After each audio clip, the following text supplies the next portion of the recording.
शुक्रिया, बहुत बहुत धन्यवाद दिल की गहराई से। मंच पर आसीन आम आदमी पार्टी के नेशनल कन्वीनर, देश की राजनीति को नई दिशा और दशा देने वाले माननीय अरविंद केजरीवाल साहब, और दिल्ली में उनके साथी जब सरकार में थे तब भी, जब सरकार में नहीं थे तब भी, श्री मनीष सिसोदिया जी, गोपाल राय जी, और हमारी गुजरात की टीम, भाई यशुदान जी, हमारे नए चुने हुए विधायक साहब गोपाल इटालिया जी, हमारे पंजाब के प्रधान अमन अरोड़ा जी, और हमारे लुधियाना के नए चुने हुए विधायक जी संजीव अरोड़ा जी।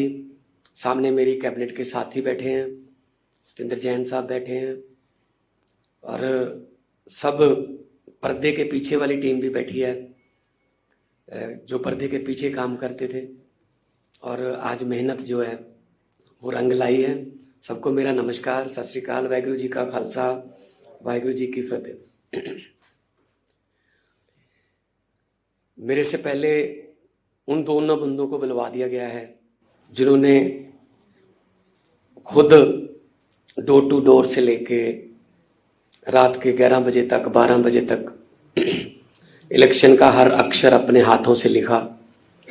कि हम लोग तो जाते थे 12-1 बजे, 2-3 बजे सभा खत्म, तो शायद हमारा उतना योगदान नहीं रहा होगा जितना इन लोगों की मेहनत जो इन्होंने कहा। क्योंकि हमारा काम 2-3 बजे खत्म हो जाता हो, इनका काम तो 3 बजे के बाद शुरू होता था कि अब इसको जाना है, इसको मनाना, इसके यहाँ पास जाना है, ये यहाँ से ये हो गया, क्योंकि इलेक्शन में बहुत कुछ होता रहता है इधर उधर। लेकिन जब रुझान आने शुरू हुए और पंजाब और गुजरात से पहला राउंड, दूसरा राउंड, तीसरा राउंड जब आगे बढ़ते गए तो लगा कि है ऊपर वाला जो कुछ ना कुछ तो अपना कमाल दिखा रहा है, कुदरत कमाल दिखाती है। और ऐसे हालात में जब सारी पार्टियां इकट्ठी हो जाएं, सारा पैसा इकट्ठा हो जाए, सब कुछ सिस्टम एक आप वर्सेस ऑल हो जाए, तब उस ऐसे हालात में जीतना बहुत बड़ी बात है। मैं मुबारकबाद दूंगा अरविंद जी को कि उन्होंने ना थकते हैं ना अकते हैं। जब भी पंजाब में आना है पंजाब में, गुजरात जाना है गुजरात में, तो कोई रोड शो में ये नहीं देखते कि टेम्परेचर कितना है, वरना ज़्यादातर नेता जो है वो टेम्परेचर पूछकर उसके बाद बाहर निकलते हैं। How much is the temperature? Is 42। Oh my god, it's too hot, no no no. वो वाला काम हमारे में नहीं है। हमारे तो 44 भी हो, 48 भी था पंजाब में, तो जब हमने काम किया तो कोई जब दिल से काम करना है तो बात दिल से निकले तो असर रखती है।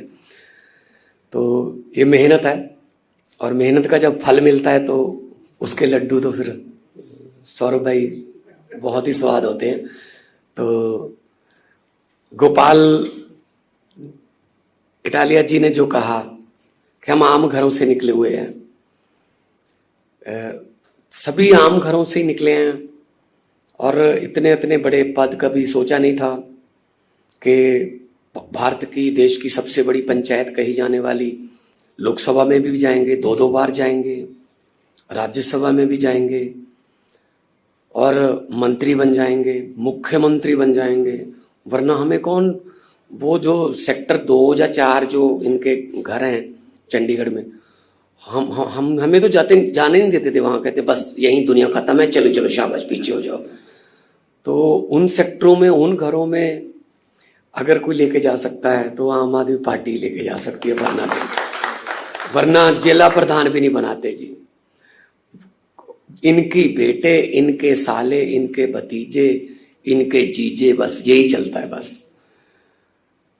तो अब जो है ये धारणा टूटी है। आम आदमी पार्टी ने ये एक नई दिशा और दशा दी है। अब सबको यकीन हो गया कि मैं भी लड़ सकता हूं और मैं भी जीत सकता हूं। गोपाल भाई ने बताया नहीं, मैं बता देता हूं। ये गुजरात पुलिस में सिपाही रहे हैं और एक बार हम ट्रैवल कर रहे थे तब उन्होंने बताया था, एक सिपाही से एक विधायक तक का सफर छोटी मोटी बात नहीं है। तो वहां से इस्तीफा दिया इन्होंने सरकारी नौकरी से। बहुत से हमारे साथी ऐसे हैं जो चीमा साहब बैठे हैं, बड़े फेमस वकील रहे हैं, आज वित्त मंत्री हैं पंजाब के। और राखी बिरला बैठी हैं, बहन हमारी, वो पत्रकार थी, जब रामलीला ग्राउंड में कवर करने आई थी वहीं रह गई बस कि ये ज्यादा अच्छा प्लेटफॉर्म है। तो आज जो राजनीति में इन्होंने अचीव किया, कमाल है। तो थोड़ा थोड़ा तो एफर्ट तो करनी पड़ती है ऐसे तो, वरना राजनीति को हमारे यहाँ ये कहते हैं कि पैसे वालों का खेल है, ये तो गुंडों का खेल है। लेकिन ये धारणा बदल दी है अरविंद जी ने। राजनीति में गंदे बंदे, राजनीति में गुंडे या भ्रष्टाचारी इसलिए ज्यादा नहीं है कि इसमें ज्यादा आते हैं, ये इसलिए ज्यादा है कि अच्छे बंदे कम आते हैं। वो कहते हैं यार छोड़ो यार, ये काम हमारा बस का नहीं है, रहने दो। तो अच्छे आएंगे तो अच्छे बढ़ जाएंगे। तो ये शुरुआत हुई है। संजीव अरोड़ा जी जो 22 में हमारी सीट ही थी, अचानक से हमारे विधायक साहब की मौत हो गई, परमात्मा उनको अपने चरणों में निवास दे। तो ये बाई इलेक्शन हमें लड़नी पड़ी।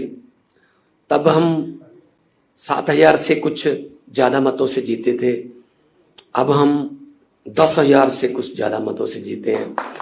तो हालांकि वोटिंग परसेंटेज कम है, पिछली बार ज्यादा परसेंटेज वोट हुआ था, इस बार थोड़ा कम है, लेकिन उसमें भी मार्जिन इतना है कि 40% और 22%, 18% का मार्जिन। 1-2% पे सरकारें बन जाती हैं, 1-2% पे देश की सरकारें बन जाती हैं। तो बहुत खुशी हुई। पहले तो सब मीडिया वाले साथी जो हैं उनका बहुत बहुत धन्यवाद। आप आए, ये जो यहाँ आप आए हैं ना, इसका नाम है कपूरथला हाउस। ये कपूरथला के राजा का महल था। एक इधर है फरीदकोट हाउस, वो फरीदकोट के राजा का था। एक पटियाला हाउस है जो कोट बना हुआ है, वो पटियाला के राजा का था। एक नाभा हाउस भी है, वो नाभा के राजा का था। यहाँ हमें कौन आने देता था जी, तो राजाओं के महल थे।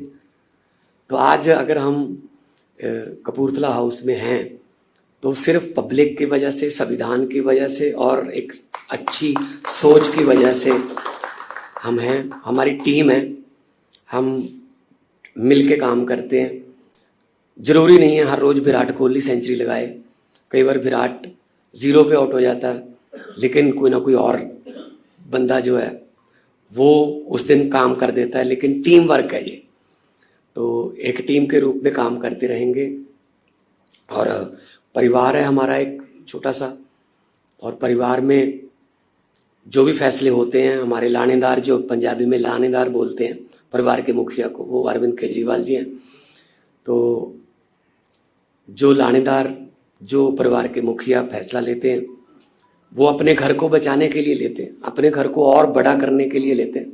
कोई भी परिवार का मुखिया अपने परिवार को बिखेरने के लिए फैसले नहीं लेता कि मेरा परिवार बिखर जाए, जब मेरे बच्चे फ्लॉप हो जाएं। तो हम छोटे बड़े भाई हैं और बड़ा अच्छा लगा। गुप्ता जी बैठे हैं, हमारे एमएलए साहब बैठे हैं, हमारी टीम पूरी बैठी है। तो सबको बहुत बहुत मुबारक हो, और अपनी अपनी जगह पे जिसने जो मेहनत की है उसका सलाम करता हूँ, उसका सजदा करता हूँ। और यही कहूँगा कि एक शेर है कि हमारी नज़र तो मंजिल पर रहती है, इन आंखों ने कभी मील का पत्थर नहीं देखा। तो मील का पत्थर तो वो देखते हैं जिन्होंने आगे एक और किलोमीटर जाना है, लेकिन हमारी नज़र मंजिल पे है। और मंजिल क्या है कि जब भारत देश जो है वो असली आज़ादी जो उसको एंजॉय करे। भगत सिंह जी को कभी भी ये चिंता नहीं थी, जब वो इनकलाब की लड़ाई लड़ रहे थे, कभी भी ये चिंता नहीं थी कि देश आज़ाद होगा या ना। कहते आज़ादी तो आएगी, लेकिन उनको एक बात का डर था कि आज़ादी के बाद देश कौन से हाथों में जाएगा, कहीं ये ना हो कि वो अंग्रेज चले जाएं, काले अंग्रेज आ जाएं। और उनका डर जो है वो सही भी साबित हुआ। 75 साल हो गए आज़ाद हुए, 75 साल से ज़्यादा ही हो गए आज़ाद हुए। अमेरिका वाले मंगल ग्रह पे प्लाट काट रहे हैं और हमारे यहाँ सीवरेज के ढक्कन पूरे नहीं हो रहे भाई साहब। अभी वहीं खड़े हैं, सीवरेज का ढक्कन, टोबा, छप्पड़, और वहीं रुके हुए हैं भाई, क्योंकि उन्होंने काम किया ही नहीं कभी। अभी बात होने लगी है एजुकेशन की, हेल्थ की, बिजली की, इंफ्रास्ट्रक्चर की, नहीं तो इससे पहले तो बात ही नहीं होती थी। ये तो अरविंद केजरीवाल जी ने उनके मैनिफेस्टो बदले हैं, वरना कहाँ स्कूलों की बात करते थे, कहाँ ये अस्पतालों की बात करते थे। ऐसे चल रहा था, 5 साल तू 5 साल मैं, अगर तू आ गया तो मुझे कुछ मत कहना, अगर मैं आ गया मैं तुझे कुछ नहीं कहूंगा। ये चल रहा था बस, नूरा कुश्ती। तो हमारे जितने भी एमएलए साहबान हैं, चाहे वो गुजरात में हैं, चाहे गोवा में हैं, चाहे वो दिल्ली में हैं, पंजाब में हैं, राज्यसभा के मेंबर साहब हैं, हमारे एमपी साहब हैं लोकसभा के, सबको बहुत बहुत मुबारक। और मैं चाहूँगा कि हम एक टीम के रूप में काम करते रहें और आगे बढ़ते रहें और हमारे देश की सेवा करते रहें। और भगत सिंह का एक आखिरी शेर मैं सुना के अपनी जगह लूँगा। भगत सिंह जी ने कहा था कि इश्क करना सबका पैदाइशी हक है, इश्क करना सबका पैदाइशी हक है, क्यों ना इस बार वतन की सरजमी को महबूब बना लिया जाए। तो वतन की सरजमी को महबूब बनाते हैं और तरक्की करेंगे, और अपना योगदान हम जितना भी हो सकता है वो इसमें डालते रहेंगे। बहुत बहुत धन्यवाद, बहुत बहुत धन्यवाद।